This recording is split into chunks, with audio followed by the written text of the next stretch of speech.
Жолдош Кыргыз Республикасынын Коргоо министри 25 атайын багыттагы бригада өздүк курамы салтанаттуу сыйлоо аземине тизилди. Бригаданын командири подполковник Бакалчи.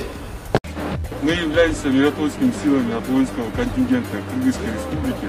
Наша задача – обеспечить охрану и оборону важных государственных объектов.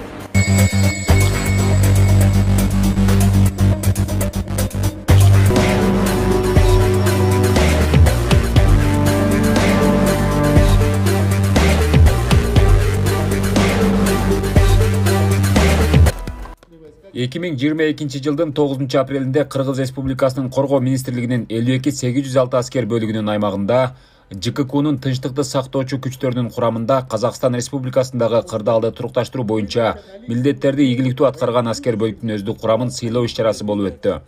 Иш-чарага Кыргыз Республикасынын Коргоо министри генерал-лейтенант Бактыбек Бекболотов, Кыргыз Республикасынын президентинин администрациясынын кырдаалдык борборунун башчысы Адилет Жанузаков жана 52-806 аскер бөлүгүнүн аскер кызматчылары катышты.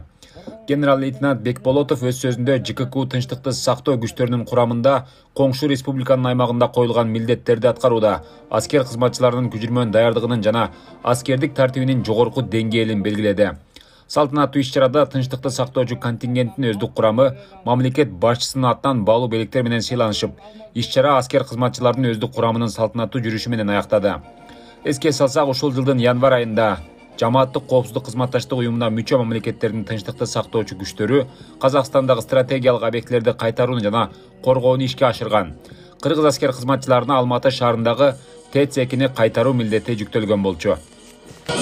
Кыргыз Республикасынын президентинин куралдуу күчтөрдүн башкы кол башчысынын указы менен аскер бөлүктүн 150 аскер кызматкери Казак Республикасына тынчтык миссиясын орнотуу үчүн күжүрмөн тапшырманы аткарып келишкен.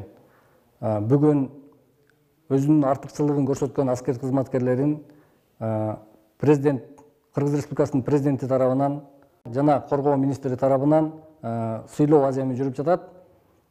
Бул сыйлоо аскер кызматкерлеринин ата мекенге кызмат кылуусун дагы шыктандырат. 2022 жылдын 7 январынан 14 январына чейин Казак Республикасына кызматтык милдеттерибизди аткарууга ушу 58-6 аскер бөлүгүнүн өздүк курамы барып келгенбиз. Ошого байланыштуу азыр ушу салтанаттуу аземге өздүк курамды сыйлоо үчүн Кыргыз Республикасынын Коргоо министрлигинин сыйлыктарын алып отурабыз. Мындан ары дагы Кыргыз Республикасынын коргоодо өзүбүздүн күчүбүздү, салымыбызды кошуп келебиз жана коргоого ар дайым даярбыз.